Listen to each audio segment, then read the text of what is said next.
Bien, bonsoir à toutes et bonsoir à tous. Très très heureux de vous retrouver, de vous voir nombreux.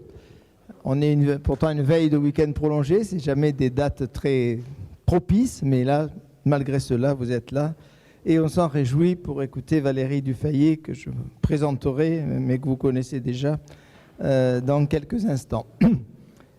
Quelques informations, comme nous les donnons tous les mois, sur les événements à venir. Première information, je me suis permis de mettre sur vos tables quelques documents présentant mon dernier livre. Je tiens à le faire parce que ce livre, il m'en a fait baver.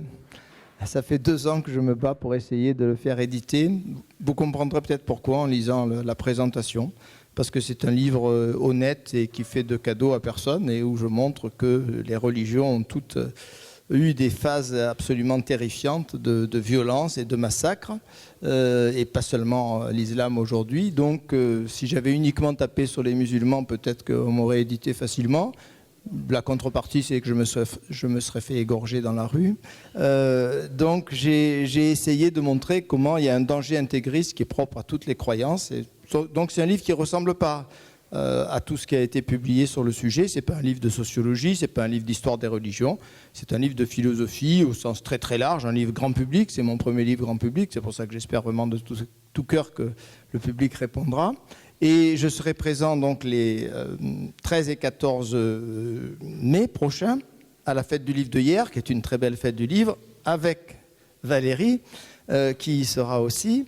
Donc c'est la 2e édition de cette fête du livre de hier qui se passe au Forum du Casino. Ça a très très bien marché l'an dernier. Il y aura de très très beaux invités. Il y aura Raphaël Enthoven que nous avons reçu à la Garde il y a 3 ans. Enfin, il y aura vraiment des grosses pointures. Et ça sera un bon moment. Donc moi je serai présent sur le stand de la librairie Charlemagne pour dédicacer mon livre. Et Valérie sera aussi à la fête du livre pour animer des ateliers et jouer son rôle de modérateur qu'elle joue admirablement. Vous l'avez sans doute vu à l'œuvre à la Garde. Voilà, donc ça c'est le premier événement. 2 jours auparavant, les 11 et 12 mai, et ça je leur ai promis de donner un petit coup de projecteur sur l'événement. Les collègues d'Italiens de l'université de Toulon-Var organisent un beau colloque qui s'appelle, vous avez l'affiche à l'entrée, La théorie du complot dans les romans d'Umberto Eco ou le miroir du nihilisme contemporain. C'est public, c'est ouvert à tous. Ça se passe dans l'amphi Y02, dans le bâtiment des lettres. Il y a de très très bons intervenants qui vont arriver. Il y a un philosophe italien, je n'ai pas son nom en tête parce que je connais mal malheureusement la philosophie italienne, mais qui est très très connu en Italie. Il y a des grands spécialistes d'Umberto Eco qui seront présents. Ils m'ont fait l'honneur de m'inviter le vendredi où je traiterai moi du complotisme sur lequel j'ai déjà beaucoup travaillé, le complotisme comme nihilisme achevé. Voilà, donc ce sera un très beau moment. Parlez-en autour de vous. Ils espèrent avoir un peu de monde. Ils n'ont pas des moyens de faire beaucoup de publicité. Vous savez qu'il y a peu d'élèves qui pratiquent l'italien. Malheureusement, c'est une langue c'est dommage. Pourtant, les Italiens sont nos voisins. Donc, les sections d'italien dans les lycées ont quelques difficultés depuis bien longtemps déjà. Et donc, j'espère que le public répondra. Hein. C'est sur 2 journées. Vous aurez vraiment de très très belles interventions, des débats passionnants. Et j'espère que vous répondrez donc à leur appel. Le 3e point, c'est la modification que j'avais déjà annoncée à plusieurs reprises. À sa demande, on avait permuté le café philo de Lucie Bertrand-Luttereau et celui de Philippe Servin. Donc, Lucie Bertrand-Luttereau était intervenue le 10 février. Et le 19 mai, c'est notre ami Philippe Servin qui est présent, qui est avec nous ce soir, qui traitera d'un sujet d'une éminente et tragique actualité après l'assassinat des Champs-Élysées. Doit-on aimer notre police ? Difficile de faire plus actuel comme sujet de café philo. Donc ça sera le 19 mai. C'est Philippe Servin qui a travaillé dans la police toute son existence, qui traitera de ce beau sujet et je vous invite à venir nombreux. Et puis on terminera l'année le 30 juin, un peu plus tard que d'habitude, avec les dérives de la pipolisation. Et comme nous l'avons fait depuis 2 ans, ça sera aussi musical, c'est-à-dire qu'on aura cette année, on a eu un groupe l'an dernier, on a eu différents musiciens les années précédentes pour finir un peu en fête et en beauté. cette année, on aura une guitariste classique remarquable qui fait des concerts partout, mais qui viendra vraiment pour nous, gracieusement, pour interpréter ces morceaux de guitare classique. Donc ce sera un très très beau moment. J'espère que ça se passera à l'extérieur, qu'il fera très beau et qu'on sera très nombreux. Voilà, je crois avoir dit à peu près l'essentiel. Je vais vous indiquer, comme je le fais rituellement, le menu qui nous attend tout à l'heure pour ceux qui veulent prolonger les discussions. C'est toujours un grand moment. Donc ce menu, c'est terrine de volaille, brochette de moule avec gratin dauphinois, pâtisserie, café et vin compris, au prix de 25 €. Donc après l'exposé de Valérie et avant notre débat, on vous demandera de lever le doigt, ceux qui veulent rester dîner parmi nous tout à l'heure avec nous, pour qu'on puisse prévenir les cuisines de l'auberge qui nous accueillent toujours magnifiquement. Alors il est temps de présenter Valérie, c'est la deuxième fois qu'elle intervient. Elle était venue l'an dernier sur les philosophies orientales, c'était bien ça, dans les sagesses orientales. Alors Valérie, c'est une jeune femme très très intéressante et très brillante. C'est une philosophe, elle enseigne à Marseille, au lycée de Provence. Elle donne également des cours de culture générale à l'Institut du journalisme. Et elle a créé aussi, ça c'est quand même un beau titre de gloire, une association qui marche très bien sur Marseille, qui s'appelle Phil Ozon, P-H-I-L apostrophe Ozon, qui s'adresse aux enfants. Donc elle a été un peu en avance sur son temps, parce que c'est dès 2012, elle a mis ça en place. Et donc elle fait des ateliers philosophiques avec les enfants qui marchent très très bien. Et elle est aussi une grande animatrice de débat, et vous avez pu la découvrir à la Garde avec l'association Parlez-moi d'un livre. On a fait cause commune tous les deux pour interviewer Paul Amar, Claude Almos, etc. Voilà. Marek Alter aussi, c'était un grand moment. C'était presque la dernière apparition publique de Marek Alter. C'est assez tragique parce que Marek Alter, on l'avait reçu la veille, exactement la veille des attentats de Paris. Le lendemain, il y avait le Bataclan. Et 6 mois après, Marek Alter disparaissait, victime d'un cancer foudroyant. Donc pour nous, c'est un grand moment. Marek Alter, c'est quelqu'un qui nous était très cher. Voilà, je crois avoir dit l'essentiel. Donc, Valérie va nous parler de la pudeur. C'est elle qui a choisi ce sujet. C'est un beau sujet, éminemment actuel. Donc, quand on pense à la pudeur, on pense au contraste saisissant entre des fémènes qui s'exhibent seins nus pour des causes qui sont peut-être valides, et de l'autre côté, des femmes intégralement voilées. Donc, où en sommes-nous par rapport à la pudeur? Parce que son sujet, c'est la pudeur aujourd'hui. Elle ne va pas nous faire un historique de la pudeur. Elle va essayer de nous faire réfléchir ensemble sur ce qu'est la pudeur en ce début du XXIe siècle. Voilà, je suis très très heureux de lui laisser la parole.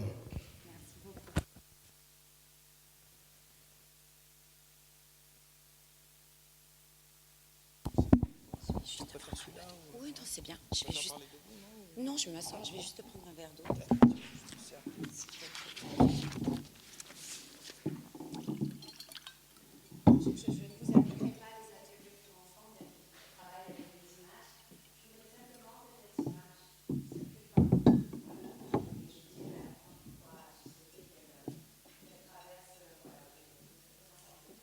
Oui, on a été un peu paresseux parce que il nous arrive de projeter des diaporamas, mais j'ai dit à Valérie, amenez le matériel, le vidéoprojecteur, montez l'écran pour une image. J'avoue qu'on a un peu rechigné. Donc elle a dit, pas de problème, je vais faire circuler la photocopie de l'image, et ce qui aura le même usage à peu près. Absolument le même. Merci infiniment, Philippe, de me recevoir à nouveau ce soir. Je suis vraiment heureuse de vous retrouver.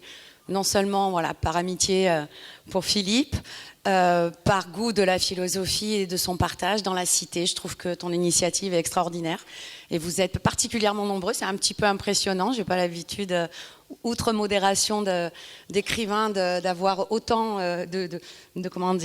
d'amateurs de philosophie. Donc merci d'être là ce soir. Alors je vais essayer humblement de parler avec vous de la pudeur et d'essayer aussi surtout de comprendre ce qu'elle n'est pas. Voilà, ou ce pourquoi on tente de la faire passer et qu'elle n'est absolument pas. Voilà, donc allons-y. Je vais tenter d'être brève et succincte et claire. Donc, si nous nous penchons sur la définition traditionnelle de la pudeur, à savoir le premier dictionnaire venu, je ne suis pas allée très loin, je suis allée voir dans le Larousse, nous avons déjà une définition qui est paradoxale. Nous avons donc la définition suivante, sentiment de réserve, retenue, honte ou bien délicatesse. Donc j'ai été assez intriguée par cette diversité des descriptions de la pudeur. Comment peut-on, par exemple, passer de la réserve à la honte ou de la retenue à la délicatesse, qui est tout de même une certaine, un certain art du geste et une façon d'approcher l'autre ou d'approcher quelque chose en particulier. Donc, comment se fait-il que cette pudeur retienne autant de définitions ou de sens qui semblent si éloignés les uns des autres? Et puis, la pudeur de qui? La pudeur de soi, la pudeur de la société, la pudeur au sein de la famille, au sein du monde du travail, au sein de l'intimité, on le verra également. Donc cette définition ne nous dit rien des lieux où cette pudeur se manifeste, et si jamais cette manifestation de la pudeur selon les différents lieux évolue, change, se modifie. Donc on va tenter ce soir de comprendre que cette pudeur n'est pas tant une posture, c'est ce que je vais essayer de vous démontrer, qu'un mouvement, une manière de se porter non seulement au monde, mais de se porter aux autres et peut-être même de se porter vis-à-vis de soi-même. Donc, je suis désolée Philippe, je vais être obligée de refaire un petit peu d'histoire de la pudeur pour que nous remettions un peu en place ce qu'il en est. Alors, j'ai préféré me fonder sur l'histoire de la pudeur, voilà, de Bologne, que vous connaissez peut-être, hein, un grand classique qui est paru en 1986 et qui lui a donné la notoriété que nous lui connaissons. Alors, ce qui est intéressant dans l'analyse et l'approche de Bologne, c'est de montrer justement la pudeur non pas comme un objet moral ou un objet spécifiquement religieux, vous voyez, une vertu ou une disposition à avoir, une attitude, mais au contraire, d'interroger l'histoire et de voir comment cette pudeur a évolué. Et quels sont ces moments de crise, si vous voulez, puisque j'essaierai de vous le démontrer également tout à l'heure, il semblerait que nous passions une crise de cette pudeur actuellement.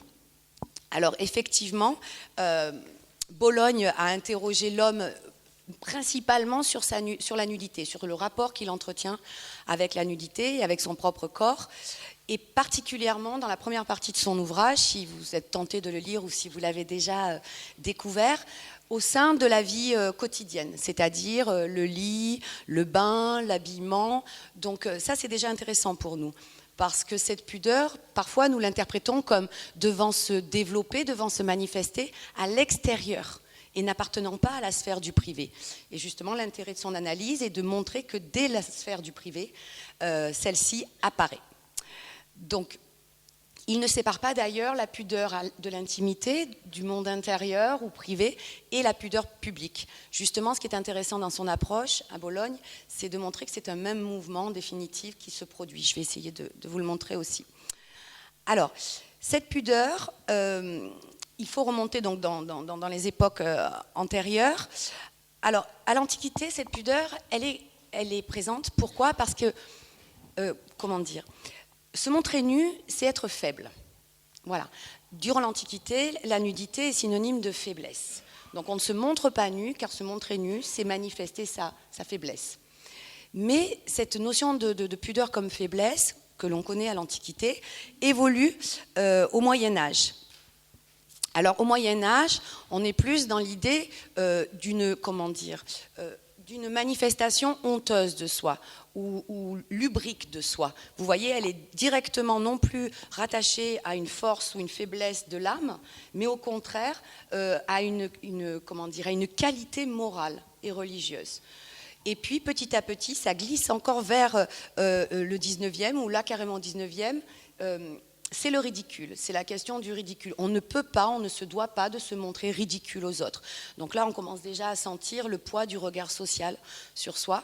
On est passé donc, pour le faire simplement, d'une valeur de l'âme, d'une disposition de l'âme, à une manifestation morale et ensuite à une représentation sociale ou une exposition sociale. C'est très important cette notion d'exposition sociale et du regard d'autrui. Je vous en parlerai plus tard. Alors, ce qui est assez intéressant, ce que dit Bologne également, c'est qu'à partir du 19e, à partir du moment où la mode commence à montrer les corps, la pudeur disparaît du milieu artistique, c'est-à-dire qu'il y a une espèce d'effervescence de représentation du nu, un retour au nu en quelque sorte, et on voit effectivement que le milieu artistique, les œuvres artistiques vont influencer la société, mais que la société aussi amène à une nouvelle représentation des corps.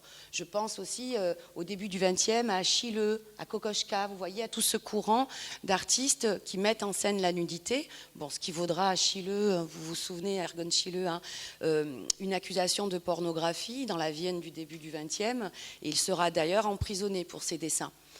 C'est intéressant parce qu'on pourrait penser que ces dessins, je ne sais pas si vous les avez en tête, hein, ce sont des corps de femmes. Et qui sont ces femmes? C'est assez intéressant. Ces femmes sont les modèles des peintres de l'époque. Et ces femmes, vous les retrouvez dans les peintures classiques, dirons-nous, ou académiques, sous la parure d'une Vénus, d'une déesse romaine, de l'incarnation de la vérité, de la sagesse, de la moralité. Sauf que ces femmes, dans la vie réelle, dans la vie quotidienne, sont des femmes qui naissent dans un quartier qu'elles ne quitteront quasiment jamais, dans lequel elles donnent leur corps pour les artistes, pour pouvoir leur permettre en tant que modèle de peindre ce que nous contemplerons plus tard dans les musées. Elles se prostituent parfois aussi. Et Schiele décide de montrer ces corps tels qu'ils sont. C'est-à-dire avec leur imperfection, leur pilosité, les marques laissées par le temps ou par l'usure du travail sur ces corps de femmes. Et en définitive, on se pose la question de savoir si elles sont véritablement impudiques ou si au contraire elles ne sont que vraies. Qu'a voulu faire Schiele? Et c'est peut-être ça aussi un élément important pour nous, c'est de distinguer ce qu'on appelle l'impudeur d'un point de vue social et l'impudeur face à l'être humain, face au genre humain. Voilà. Donc je vais essayer de vous montrer justement que l'impudeur sociale n'est souvent qu'un vernis, voilà, n'a pas de lien direct avec la pudeur ou le respect que l'on peut porter à l'individu. Pour le dire simplement, on peut revendiquer la pudeur pour un être sans le respecter. Voilà. Ou être pudique et n'en avoir, comme notre cher Tartuffe nous l'a montré, voilà, que la bille ou la parole ou le discours. Très bien. Donc il y a bien une dynamique de la pudeur que nous allons tenter donc effectivement de définir. Alors je vous donne tout de même la définition de Bologne et j'en arrêterai là sur ces approches un petit peu historiques. Alors, Bologne dit « La pudeur est un sentiment qui retient d'accomplir ou de regarder toute action, pudeur corporelle, ou sa représentation, pudeur artistique, condamnée par un code moral personnel, ce qu'il nomme la pudibonderie, ou caractéristique d'une époque et d'un lieu donné, pudeur comme décence, voilà, par respect pour soi-même ou pour les autres.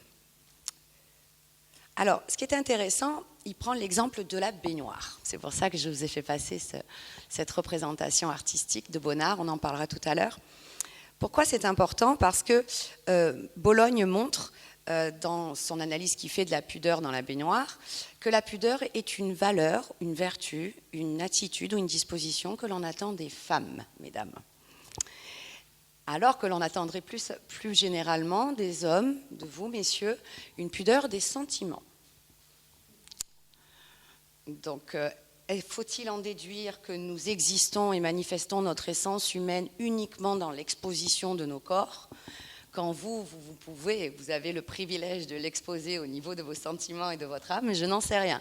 Mais toujours est-il que cette pudeur est fondamentalement liée à la femme. Et ce, dès le départ. Hein. Alors pourquoi je vous parle de la pudeur dans la baignoire? Parce qu'au Moyen-Âge, il y a le bain convivial qui a disparu depuis. Il y a le bain convivial où on accepte la nudité et on accepte la manifestation de cette nudité en collectivité. D'accord? Et ça, c'est une pratique qui va aller à peu près jusqu'au XIXe siècle. Non plus tant dans le bain à la maison, mais dans le bain dans les rivières. C'est toléré, voilà. Toléré, sauf pour les femmes. On est d'accord. Donc, on a ce bain qui est convivial au Moyen-Âge. Parfois, madame reçoit même dans sa baignoire. Mais à ce moment-là, elle, quand même, prend soin de légèrement verser quelques verres de lait ou une cruche de lait dans l'eau de la baignoire pour troubler celle-ci et éviter que l'on ne voie des parties qui pourraient être considérée comme honteuse ou choquer le regard de ses visiteurs. Alors, petit à petit, on va vers un bain de plus en plus privé. Un bain où, à partir du 19e siècle, l'intimité se développe et on prend son bain seul. Enfin, la plupart du temps. Jusqu'au XXe siècle, avec les mouvements que vous connaissez, notamment au milieu du XXe siècle, avec tout le processus de libération sexuelle, où là, l'exposition de la nudité, tu parlais des fémènes, qui est une sorte de retour à cette exposition d'une nudité primitive et provocatrice, apparaît comme une revendication. Mais il n'en reste pas moins que cette pudeur reste rattachée aux femmes et que de la pudeur du corps, comme je vous le disais tout à l'heure, on passe petit à petit à une pudeur de la vue. C'est-à-dire qu'il n'est plus tant question, à partir du XIXe siècle, de ne pas se montrer nu que de ne pas gêner le regard de l'autre. Vous comprenez? Voilà. La pudeur glisse de la position de l'être à ce que l'autre peut percevoir de moi. C'est important ce que je vous dis parce qu'on va un petit peu mieux comprendre au XXIe ce qui se passe sur ce regard de l'autre. Voilà. La pudeur n'est plus une attitude personnelle, une décision personnelle de se présenter d'une certaine manière à l'autre, mais au contraire, une conséquence ou une influence ou une pression du regard potentiel de l'autre sur moi-même. Donc, continuons là-dessus. Il y a aussi les pudeurs médicales. Alors cela, Bologne le montre assez clairement. Il est paradoxal peut-être, je ne sais pas, que le milieu médical soit un des rares domaines qui n'ait pas été investi par la religion ou par la moralité. C'est-à-dire qu'il y a une sorte de nécessité du soin ou de la santé du corps qui annihile la question de la pudeur dans le rapport entre le médecin et le patient. Est-ce que c'est si évident que cela? Pas du tout, parce que je pense notamment à un colloque que le professeur Sicard avait organisé il y a quelques années à Paris sur le soin du corps et le rapport au corps dans la médecine. Et le professeur Sicard expliquait donc que lorsque la personne actuellement une personne est hospitalisée, elle est, vous le savez, vous l'avez peut-être malheureusement vécu ou vu vivre près de vous, cette personne est photographiée, on lui fait des IRM, des prélèvements sanguins, des coloscopies, et une quantité d'examens qui petit à petit morcellent le corps du patient, à tel point que ce patient peut parfois éprouver la sensation qu'il n'est plus que cet organe ou cet ensemble d'organes photographiés et un ensemble de clichés.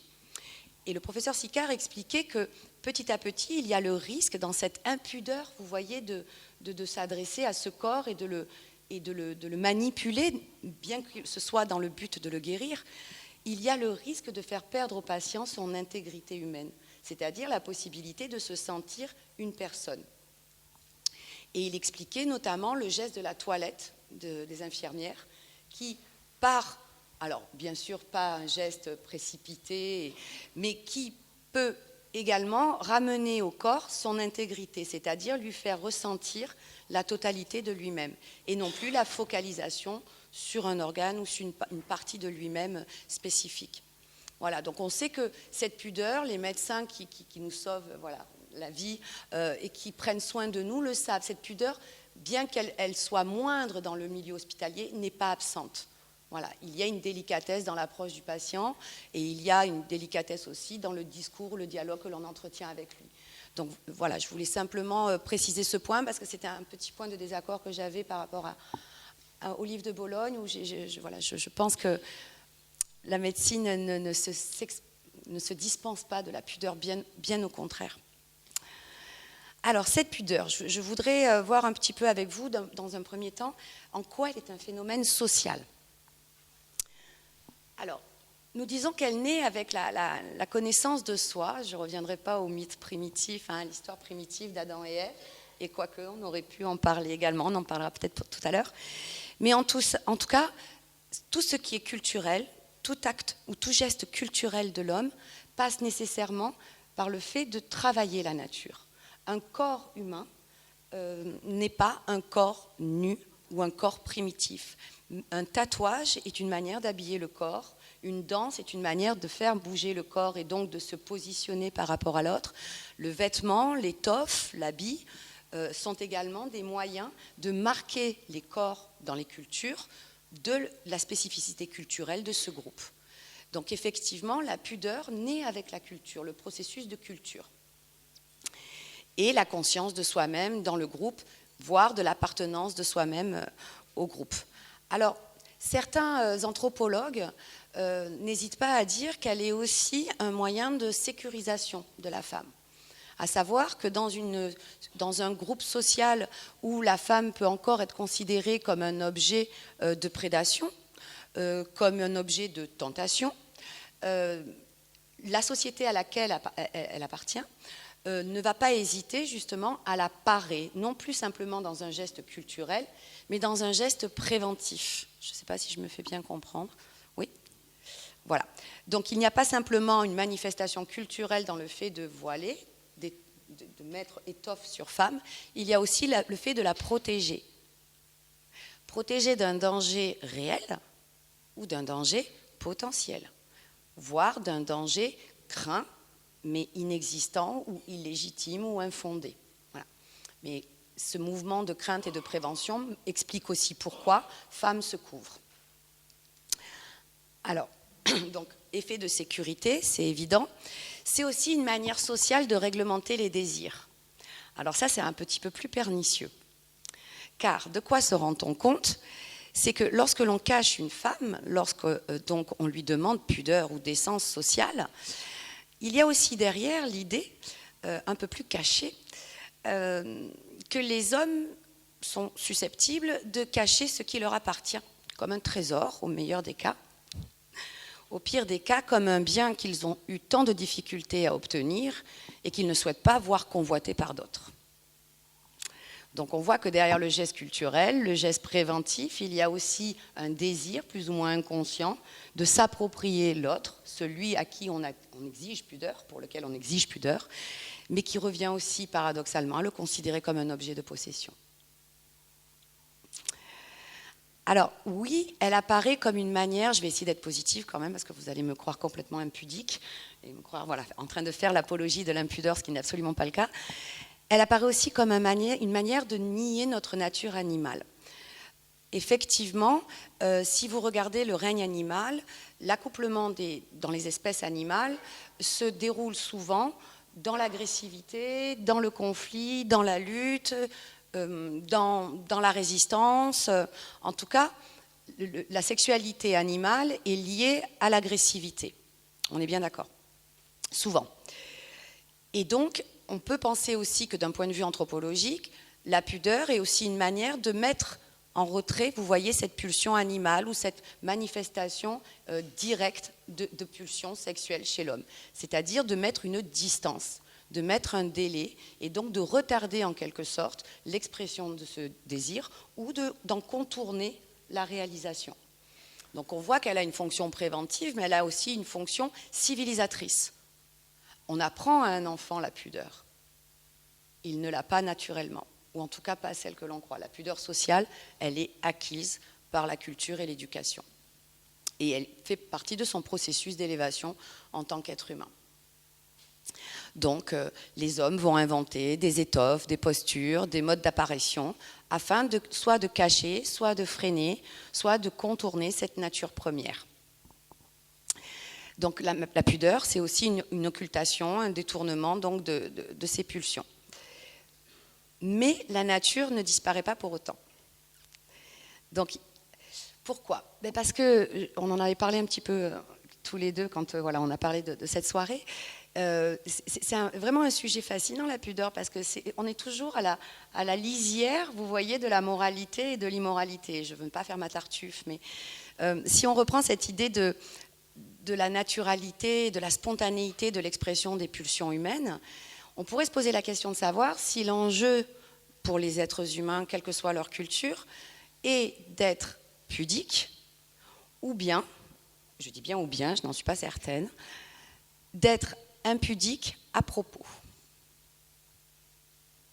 C'est-à-dire de savoir avec qui l'on se permet de l'être. Donc l'impudeur, vous voyez, ne disparaît pas totalement, ou la pudeur ne devient pas la valeur absolue, simplement elle délimite des espaces dans lesquels l'impudeur n'est pas permise, mais ce qui présuppose également que l'impudeur le soit encore. Je vais oser l'exemple un petit peu trivial. l'État du Vermont, dans lequel la communauté des Mormons est particulièrement présente, et on connaît leurs idées extrêmement conservatrices et austères, d'accord ? Donc, est également le premier État américain en nombre de téléchargements de sites pornographiques. Voilà. Je ne fais aucune conjecture scientifique, je n'en ai pas les compétences. Je constate simplement que là où la pensée est peut-être la plus conservatrice et le mode de vie le plus austère, l'usage d'Internet et l'économie Internet manifestent le développement d'une certaine forme de commerce. Voilà. Donc méfions-nous un petit peu. Ça veut dire quoi ? Ça veut dire qu'il faut que nous distinguions la pudeur de la coquetterie également.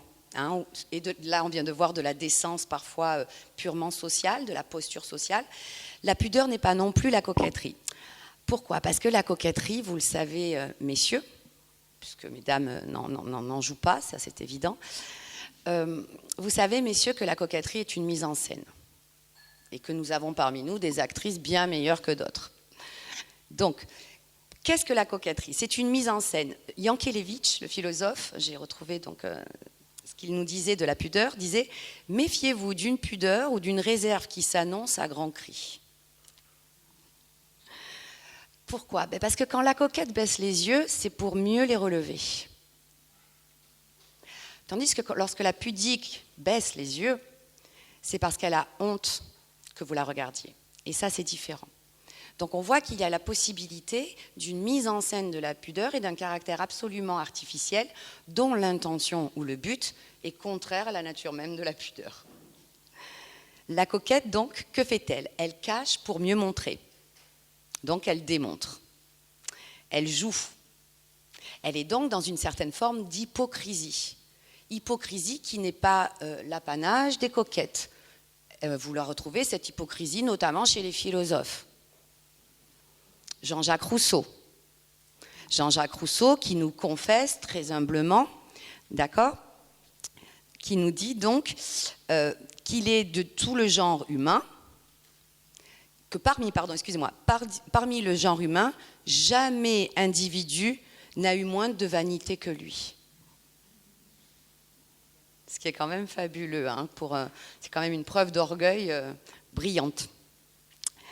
Donc, il y a effectivement beaucoup de coquetterie, beaucoup de mise en scène qui jouent en quelque sorte avec cette décence sociale à des fins personnelles, pour des intérêts personnels, mais qui forcément, pour être efficaces, ne doivent pas dire leur nom. Il est possible aussi que la pudeur dégénère en coquetterie. Quand tout simplement, quand on veut se montrer, c'est-à-dire quand on ose se montrer. Il y a une certaine artialisation, il y a une certaine nécessité d'assumer sa pudeur et d'en jouer.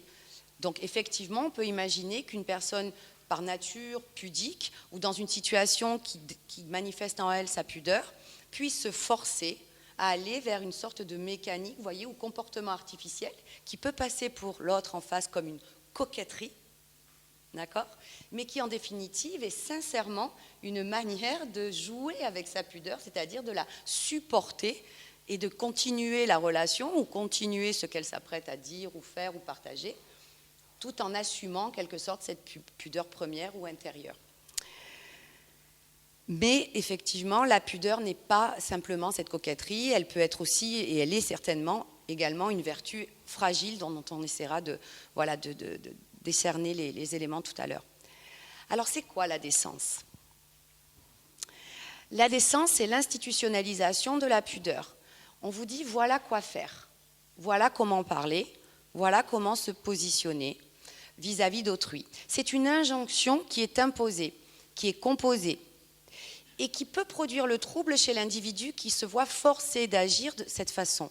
Donc ça c'est intéressant parce que la décence est rarement le résultat ou le choix d'une volonté personnelle.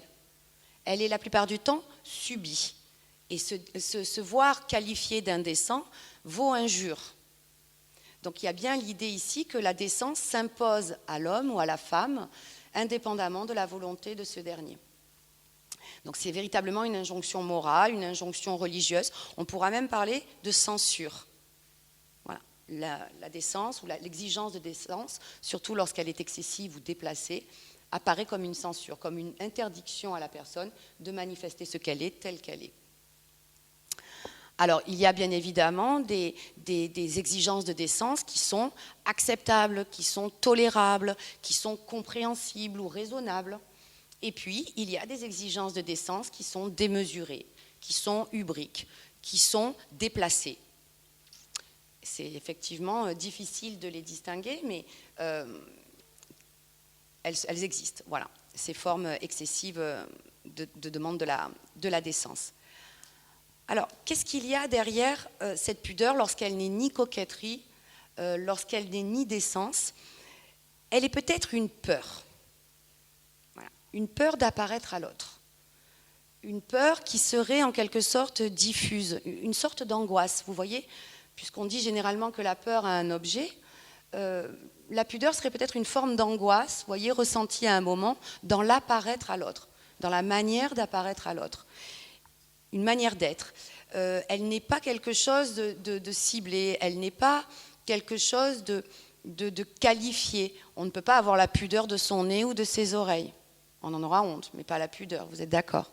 La pudeur présuppose une impression fluide et comment dire, et étendue sur la totalité de notre être. C'est une manière d'être. Et donc, cette pudeur, qui ressemble à une peur, voire à une angoisse, apparaît avec l'apparition de l'autre. Voilà. Nous ne sommes pas pudiques seuls. Ou en tout cas, nous n'avons pas conscience de nous-mêmes, et donc nous ne pouvons pas être pudiques sans le rapport à l'autre. Alors, comment ne pas convoquer Sartre? Comment ne pas convoquer ce philosophe? Alors, qu'est-ce que la pudeur? La pudeur, ce ne serait pas avoir honte d'une partie de nous-mêmes qu'il faudrait cacher, ce serait avoir honte de ce que nous sommes, se sentir comme inférieur, vous voyez, ou non légitime à apparaître tel que nous sommes à l'autre. Alors, je vais vous donner le texte de Sartre et on va en parler un petit peu par la suite. Voilà ce que dit Sartre. Donc, la honte réalise donc une relation intime de moi à moi. J'ai découvert la honte par un aspect de mon être. Et pourtant, bien que certaines formes complexes et dérivées de la honte puissent apparaître sur le plan réflexif, la honte n'est pas originellement un phénomène de réflexion. Je viens par exemple de faire un geste maladroit ou vulgaire. Ce geste colle à moi et je ne le juge ni le blâme. Je le vis simplement. Je le réalise sur le mode du pour soi. Mais voici tout à coup que je lève la tête. Quelqu'un était là et l'a vu. Je réalise tout à coup la vulgarité de mon geste et j'ai honte. Il est certain que ma honte n'est pas réflexive, car la présence d'autrui à ma conscience, fût-elle à la manière d'un catalyseur, est incompatible avec cette attitude réflexive. Dans le champ de la réflexion, je ne peux jamais rencontrer que la conscience qui est mienne. Or, autrui est un médiateur entre moi et moi-même. J'ai honte de moi tel que j'apparais à autrui.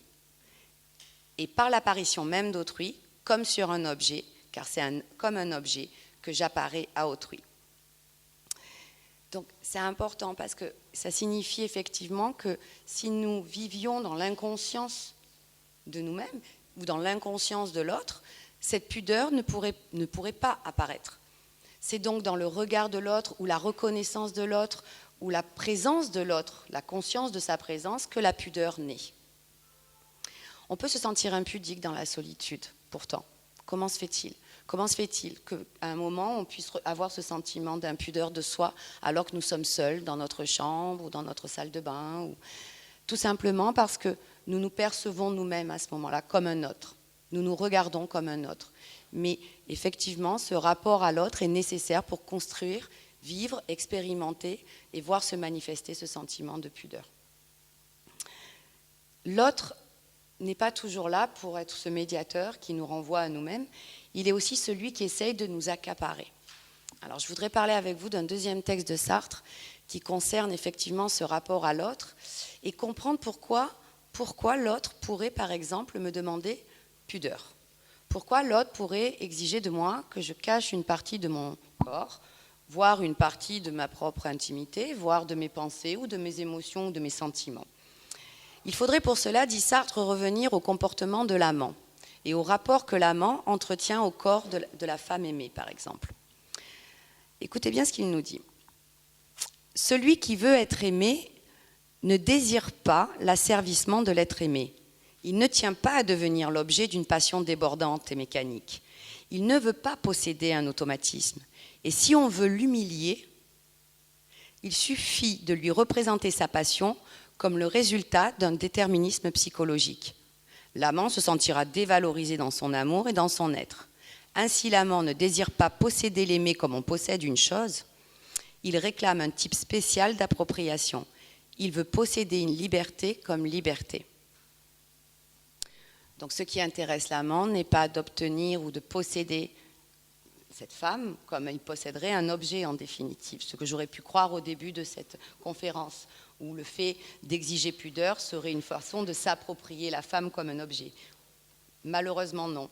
C'est beaucoup plus complexe que cela, c'est-à-dire que dans le geste de cette pudeur exigée à l'autre, imposée à l'autre, il y a la volonté de s'approprier cette liberté et en même temps que l'autre affirme cette liberté. C'est-à-dire, je veux te posséder, mais je veux continuer à te posséder en tant que personne et non pas simplement comme un objet. Si tu me cèdes, je perds en quelque sorte ce rapport sur toi. Je perds cette force que j'imprime ou j'exerce sur toi. D'autre part, dit-il, il ne saurait se satisfaire de cette forme éminente de la liberté qu'est l'engagement libre et volontaire. Qui se contenterait d'un amour qui se donnerait comme pure fidélité à la foi jurée ? Qui accepterait de s'entendre dire « je vous aime parce que je me suis librement engagé à vous aimer et que je ne peux pas me dédire, je vous aime par fidélité à moi-même ». Ainsi, l'amant demande le serment et s'irrite du serment. Il veut être aimé par une liberté et il réclame cette liberté comme ne pouvant plus être libre. Il veut à la fois la liberté de l'autre et qu'elle se détermine elle-même à devenir amour, et cela non point seulement au commencement de l'aventure, mais à chaque instant. Et à la fois que cette liberté soit captive par elle-même, qu'elle se retourne sur elle-même, comme dans la folie, comme dans le rêve, pour vouloir sa captivité. Et cette captivité doit être une démission libre et enchaînée à la fois entre nos mains. Ce n'est pas le déterminisme passionnel que nous désirons chez autrui dans l'amour, ni une liberté hors d'atteinte, mais une liberté qui joue le déterminisme passionnel et qui se prend à son jeu. Je veux que tu t'asservisses librement. Je veux que ton abandon ne soit pas forcé, mais consenti. Et je veux que tu consentes à t'aliéner toi-même. Drôle de contrat. Nous sommes en 1943.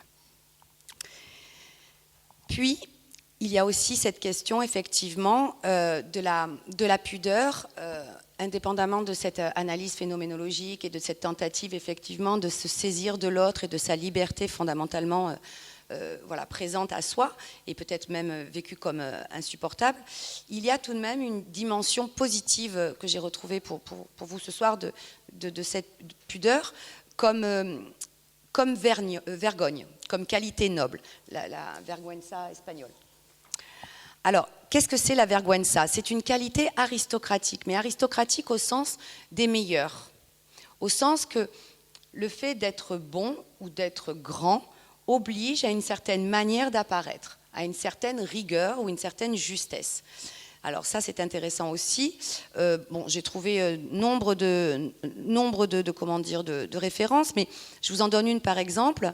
C'est dans le Tractat de Cavaliera, du roi Père III. Alors on y affirme que les chevaliers doivent être pudiques par souci d'éviter la honte de la défaite et de se rendre ainsi plus courageux sur le champ de bataille. Donc là, on voit que cette pudeur, elle n'est pas simplement spécifique, comme on le voyait tout à l'heure, au domaine de l'intime ou de la relation interpersonnelle. Elle se présente aussi sur un champ de bataille et elle est liée à la question de l'honneur. Donc non pas un déshonneur qui serait, voyez, un honneur qui serait perdu par position sociale ou par comportement social, mais encore une fois, et heureusement pour nous, un honneur compris comme une rectitude de l'âme, voilà, comme une dignité.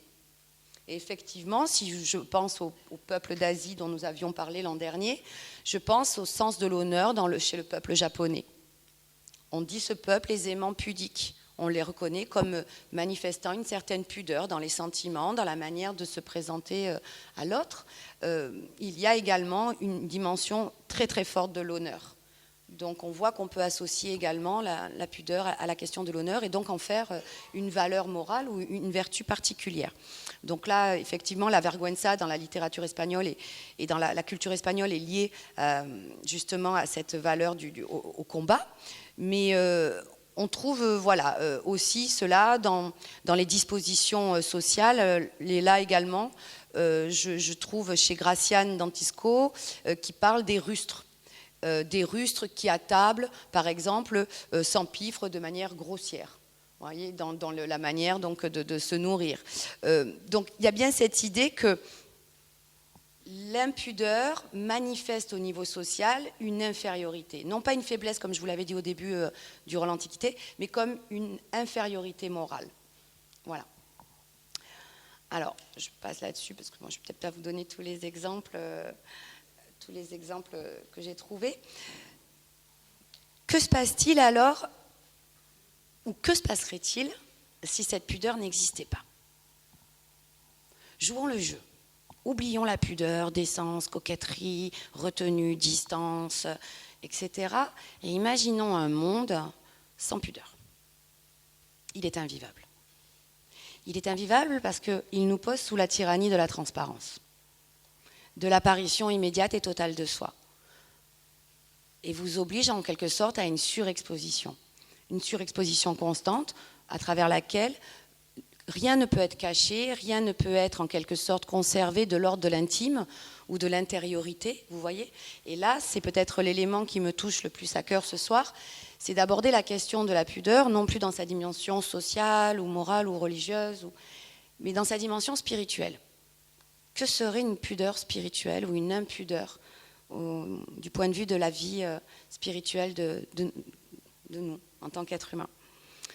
Alors, je pense à Nietzsche. Je ne pouvais pas ne pas parler de Nietzsche. Je suis désolée. Vous imaginez la pression que j'ai. Tout ce qui est profond a besoin d'un masque. Ne pas vouloir tout savoir. Cacher une profondeur retenue dans un monde d'être surexposé. Cette pudeur n'est pas l'apanage des religions, mais la manifestation, d'après Nietzsche, de l'exigence d'un être vivant qui se comporte avec fugacité, légèreté, gaieté, qui échappe à l'autre. Voilà. Ce masque me permet d'échapper à l'autre. Donc la revendication de ma pudeur, c'est la revendication du mouvement même de ma vie. Tant que je suis vivante, je suis maître de mon propre mouvement. Donc tout esprit profond, disait Friedrich, a besoin d'un masque. Plus encore, dit-il, un masque pousse continuellement autour de tout esprit profond, du fait de l'interprétation constamment fausse, à savoir plate, de toute parole, de tout pas, de tout signe de vie émanant de lui. Voilà. La pudeur me permet d'être intraduisible. La pudeur me permet d'être ininterprétable de manière définitive. La pudeur conserve non seulement mon mystère, et c'est sans prétention que je le dis, car j'ose l'espérer aussi pour l'humanité tout entière, mais cette idée est que la pudeur nous permet progressivement de poser ce masque qui nous permet d'échapper à ces interprétations rapides, pratiques, sociales, et qui nie en quelque sorte le mouvement même de l'existence en nous, c'est-à-dire fugacité, variété, changement, évolution constante, mouvement, vie. Je ne dirais pas jusqu'à dire que l'exigence abusive de pudeur est morbide, mais peut-être. Et donc accepter les métamorphoses, accepter que lorsque l'on se présente à autrui, nous ne sommes pas tout à fait nous-mêmes, ou pas encore. C'est important aussi. cette relation à l'autre. Comprendre que rien n'est fermement établi entre nous. Peut-être que la pudeur est ce mouvement par lequel je reconnais à l'autre encore la chance de mettre fin à une discussion, de mettre fin à une relation ou de faire autre chose que ce que j'attendais de lui. Ne pas s'immiscer dans son existence et inversement, exiger de lui qu'il ne s'immisce pas dans ma propre existence au-delà de ce que j'exige ou ce que je peux ou ce que je veux ou désire actuellement. Donc il y a bien l'idée que la pudeur pose une distance entre les êtres, mais non pas une distance, vous voyez, comme éloignement, comme occultation, comme mise à l'écart, mais comme une distance de l'ordre du respect, une distance impalpable, une distance morale et spirituelle. Alors, du coup, peut-être qu'il y aurait une sagesse de la pudeur. Si je reprends la définition de la sagesse, nous sommes dans un usage ou une expérience de la conscience de soi vis-à-vis des autres et vis-à-vis de soi-même qui repose sur un savoir raisonné. Très bien. Jusqu'ici, tout va bien. On nous dit aussi que la sagesse, c'est la vertu ou l'exercice de la vertu ou des vertus telles que la tempérance, la prudence, la sincérité, le discernement, la justice. Que vient faire ici la pudeur en ce sens? N'est-elle pas justement une juste évaluation des choses et de mon rapport au monde? Celui qui sait, qui ne sait pas, est-il pas plus pudique que moi? Dans le sens où il reconnaît en quelque sorte le chemin qui lui reste à parcourir et auquel il me convie dans la philosophie, dans cette recherche de la vérité constante. Il ne s'arrête pas. Il reprend ce mouvement. Il nous faudrait donc considérer, si la pudeur est une sagesse, une pudeur comme tranquillité, dans le sens de quiétude. Vous voyez, comme on l'entend dans inquiétude.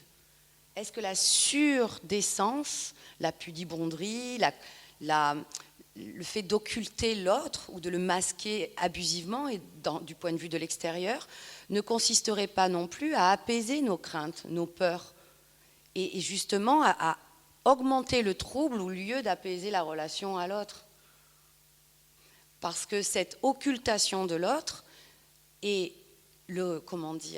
l'expression de la crainte d'un danger qui n'est pas révélé, mais qui finit en quelque sorte par parcourir la totalité de nos relations et par gâcher cette distance que nous devons apprendre à mettre par nous-mêmes et qu'on ne doit pas simplement accepter de se voir imposer. Alors, nous sommes mal partis. Il me reste encore un petit peu. Nous sommes mal partis parce que nous sommes coincés entre deux catégories sociales apparues récemment. La première, ce sont les bourgeois bourrins. Alors le terme, vous le savez, n'est pas de moi, il est du sociologue Nicolas Chemla. Qu'est-ce qu'un bourgeois bourrin? Donc c'est un boubourg. Alors il est extrêmement exhibitionniste. Vous pouvez prendre par exemple le cas de OSS 117. Il a une franchise à toute épreuve. Il dit ce qu'il pense, non pas ce qu'il est, mais ce qu'il pense. Il exhibe richesse, il exhibe jouissance, il exhibe les biens qu'il possède.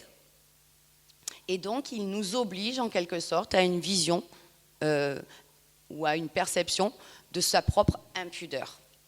Donc, il y a vraiment ce phénomène nouveau d'exhibition qui peut constituer une véritable gêne, je dis bien une gêne sociale, où l'exhibition des biens et l'exhibition du comportement aussi, égoïste, comportement, voilà, je vous disais, j'affirme mon opinion comme une vérité définitive et je revendique la franchise en tout cas, ou en tout lieu. Donc on a effectivement l'esthétique du beaubourg, alors c'est toute la publicité que vous voyez actuellement, soyons sauvages, aimons le lourd, le brut, le primitif, revenons voilà, à la nature première des choses. Vous avez aussi alors la figure du bûcheron, du motard, du rocker, du dur de dur, voyez, qui impose par la force, quoi. C'est une valeur comme une autre. Hein.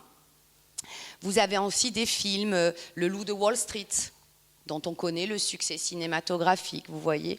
Donc il y a cette idée quand même, voilà, d'un stéréotype qui traverse notre société actuelle, qui nous est venu des États-Unis, dans cette exhibition un peu floridienne. Hein. et qui peut justement heurter notre sensibilité et nous apparaître comme réellement impudique.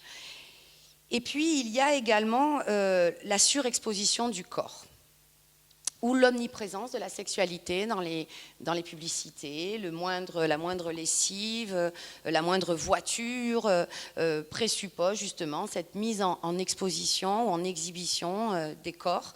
Alors souvent dans des postures de domination, de soumission, d'assujettissement. Je vous renvoie pour cela aux publicités de Prada, aux publicités de Chanel, de Gucci, Dolce Gabbana, etc., où vous avez en plein milieu donc d'une scène champêtre des individus dans des postures effectivement qualifiant des rapports de force ou des dominations, soit voilà, de type sexué, hein, et qui sont censés être l'exemple le plus haut et le plus pointu du luxe. Voilà. Donc c'est quand même problématique. Je vous ai retrouvé pour cela un texte d'André Comte-Sponville qui est assez intéressant et je ne me permettrai pas de le couper, donc je voulais vous le lire, si vous me le permettez, dans son entièreté. Donc Comte-Sponville nous dit « Cette omniprésence donc, du sexe sur les murs de nos villes, sur les écrans, petits ou grands, comme dans une bonne partie de la littérature contemporaine, cela dit quelque chose de notre époque. L'invasion par la publicité ? Assurément. Le racolage du spectateur ou du lecteur ? Sans doute. Il faut vendre. Et le sexe fait acheter. Un goût croissant pour la liberté aussi, et c'est tant mieux. Mais qui ne va pas, parfois, sans une part d'inconscience et d'aliénation ? Ces filles de 15 ans, dit-il, qui abordent leur nombril et leurs sous-vêtements, c'est à la fois charmant et rassurant. Cela fait certes un pied de nez aux mollahs et aux hypocrites, mais c'est aussi un peu inquiétant. Me semble-t-il, pour les femmes ou les féministes, dit Comte-Sponville. Que la sensualité vaille mieux que l'inhibition, c'est très clair. Mais que de très jeunes filles se soumettent à ce point, au moins dans leur tenue, au diktat de la mode et au désir des hommes, j'ai du mal à y voir une victoire de l'émancipation féminine. Elles sont très jeunes. Cela fait une excuse suffisante. J'en veux davantage aux publicitaires, aux médias, parfois aux cinéastes et aux écrivains. Tous ceux, pour parler grossièrement, dit-il, qui font du fric ou du spectacle avec leur corps. La sexualité est une grande chose. Elle a besoin d'intimité, de discrétion et de secret. C'est pourquoi on la cache dans la quasi-totalité des civilisations. Même les peuples qui vivent nus se cachent pour s'aimer. C'est pourquoi il importe de la protéger. Aujourd'hui, contre ces profanations publicitaires ou mercantiles, la pudeur n'est pas la pudibonderie. L'exhibitionnisme n'est pas la liberté. Pourquoi la pudeur ? À cause de la morale qu'on nous a inculquée peut-être. Mais pourquoi cette pudeur, qui n'est pas universelle s'agissant de la nudité, l'est-elle s'agissant de la sexualité ? La vérité, c'est que toute morale a du mal avec la sexualité, parce que la morale enseigne le respect de l'autre et de soi, quand la sexualité, très différente en cela de l'amour et des sentiments qui peuvent l'accompagner, jouirait plutôt de leur consommation réciproque et de leur utilisation l'un par l'autre, voire de leur profanation mutuelle. On devrait considérer tout être humain comme une fin en soi, dit Kant. Autrement dit, comme une personne. Et l'on n'en jouit que davantage à le traiter parfois ou à être traité par lui comme un moyen, comme un objet, comme une bête ou comme une chose. Et c'est rendre hommage encore à son humanité, à sa liberté et sa dignité, le moyen de profaner une poupée gonflable, mais dans une tension singulière, à la fois instable et déstabilisante, qui fait la force, le charme et le trouble de nos relations. Nous sommes des animaux pleins de désirs obscurs, comme fascinés par la bête en nous que personne, jamais, n'arrivera à humaniser complètement. Cela qu'il est si bon de montrer entre amants, comment ne le cacherait-on pas à tous les autres ? Voilà. Je crois que c'est important, ce texte de Comte-Sponville. Ce que je voudrais retenir avec vous, c'est cette idée de garder en tête que la personne existe et que tout être humain est une fin en soi, ni un objet, ni un moyen, une fin en soi. Bien qu'il y ait, comme le dit Comte-Sponville, cette possibilité de s'abandonner, mais dans un libre et mutuel consentement.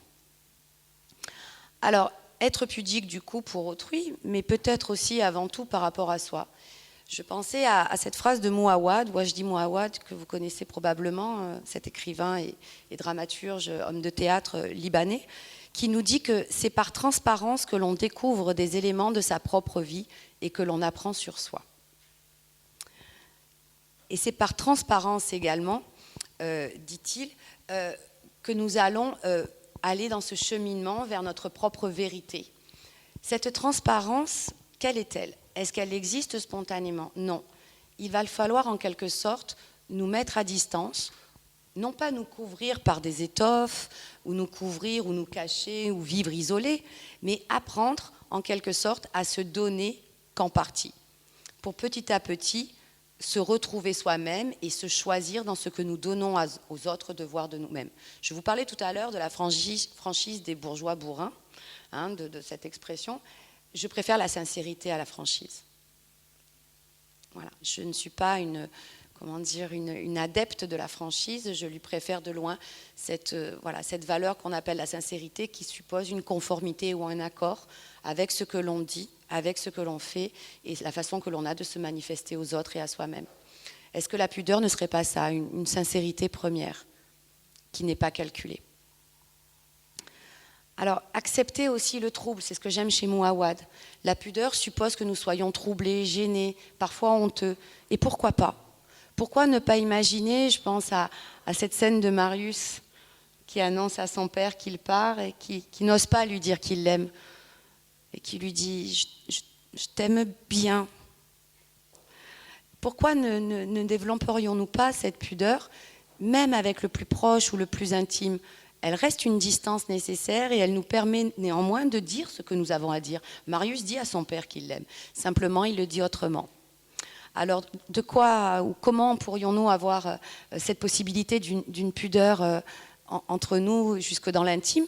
Par exemple, par la litote, comme je viens de le faire, par la périphrase, par l'euphémisme, par toutes ces figures de style que la littérature nous a données, que notre langue nous permet, et qui permet justement de ne pas aller vers l'autre dans une immédiateté parfois brutale, mais simplement par le discours et par la forme, donner à l'autre la distance nécessaire et à nous-mêmes pour nous découvrir et prendre le temps de le faire.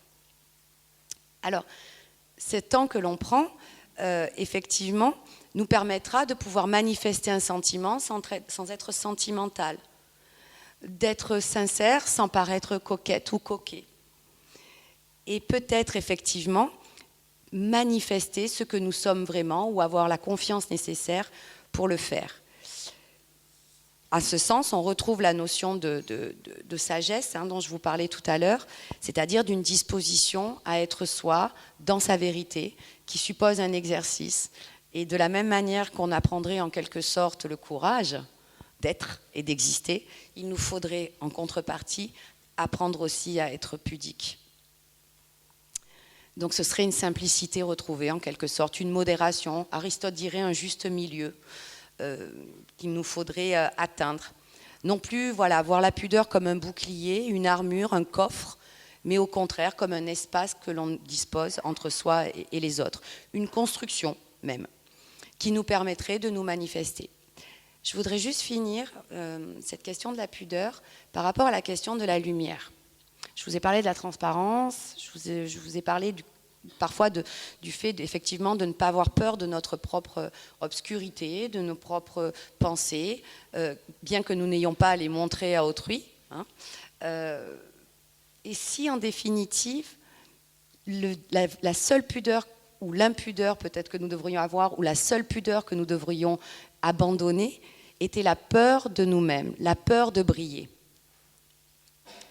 Peut-être que nous plaçons mal cette volonté de pudeur dans nos existences. Je pense à cela parce que, en préparant notre rencontre ce soir, j'avais en tête le texte de Mandela, de Nelson Mandela, qu'il a lu lors de son investiture à la présidence de l'Afrique du Sud. Je voudrais juste finir sur cela, car je pense que notre siècle est un siècle qui cristallise effectivement cette pudeur dans une peur ou une angoisse de l'autre qui n'est pas légitime. Et qui nous interdit, et là c'est la dimension politique peut-être la plus forte, qui nous interdit d'aller vers l'autre, le frère, le concitoyen, en posant justement cette fausse distance ou cette distance complètement artificielle et dont nous n'avons pas besoin. Je voudrais juste, voilà, je vais le prendre sur mon ordinateur, enfin sur mon portable, et je vais vous le lire.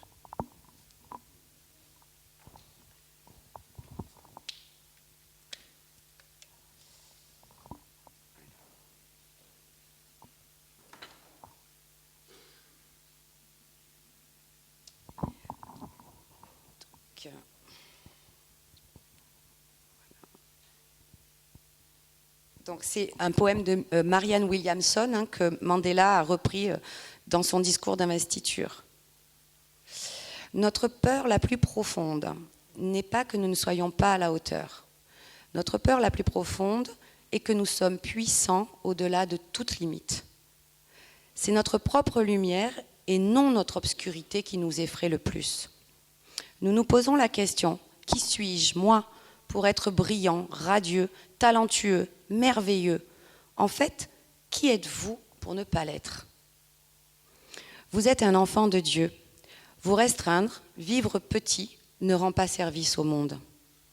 L'illumination n'est pas de vous rétrécir pour éviter d'insécuriser les autres. Nous sommes tous appelés à briller comme les enfants le font. Nous sommes nés pour rendre manifeste cette gloire de Dieu qui est en nous. Elle ne se trouve pas seulement chez quelques élus, elle est en chacun de nous. Et au fur et à mesure que nous laissons briller notre propre lumière, nous donnons inconsciemment aux autres la permission de faire de même. En nous libérant de notre propre peur, notre puissance libère automatiquement celle d'autrui. Donc je vous ai fait passer un tableau que vous avez probablement tous pu voir. La reproduction est catastrophique, j'en ai conscience. C'était pour faire le lien avec le début et le bain convivial au Moyen-Âge. Nous voici dans les 5 variations de Marthe, la femme de Pierre Bonnard. Donc c'est un tableau qui date de 1936. Et pourquoi il me touche ce tableau énormément? Parce que je trouve qu'il manifeste absolument la pudeur. C'est un corps à corps, véritablement, avec cette femme qui le fascine et qu'il aime démesurément. Comment pouvez-vous faire comprendre, dans toute la pudeur, la discrétion et la retenue possible dont nous parlions au début de cette rencontre, à une femme que vous l'aimez plus que tout, que vous l'aimez à l'infini? C'est impossible. Les mots ne sont pas, vous pouvez trouver toutes les formes rhétoriques dont je vous parlais tout à l'heure. Nulle forme rhétorique ne permettra à cette femme de prendre conscience de la dimension illimitée et infinie de votre amour. Alors, vous ferez comme Bonnard, vous l'écrirez avec de la lumière. Vous ne projetterez pas sur cette femme une lumière crue, blanche, froide et violente. Au contraire, vous ferez en sorte que cette lumière épouse le corps de cette femme. Et afin de vous montrer effectivement cet amour, vous allez... Merci, je te remercie. Vous allez lui montrer que vous la regardez toute une journée entière, comme suspendue dans le temps, une suspension du temps que produit ce sentiment que vous ressentez pour elle. Donc, il faudrait considérer la photo inversée, vous êtes d'accord par rapport au tableau? Imaginons que là, c'est le matin. Donc là, vous avez le petit soleil du matin qui est assez vif, qui commence à surgir. Puis, petit à petit, la reproduction est catastrophique. Je vous conseille d'aller à Paris au musée d'art moderne. Ça sera beaucoup mieux. Puis, petit à petit, cette lumière qui blanchit. Puis, au milieu de l'après-midi, ce ciel bleu que nous connaissons particulièrement dans le sud, où effectivement ce soleil se remet en retrait au profit du ciel lui-même. Et puis, petit à petit, le retour vers la nuit, vers la pénombre, le crépuscule. Vous avez passé la journée entière à la regarder, à ne plus rien faire. Et je crois que ce tableau de Bonnard manifeste particulièrement bien ce qu'est la pudeur. C'est à la fois un mouvement que l'on ose vers l'autre, mais que l'on fait doucement. Et en même temps, c'est une dispense que l'on se réserve pour lui et pour nous-mêmes. Je vous remercie.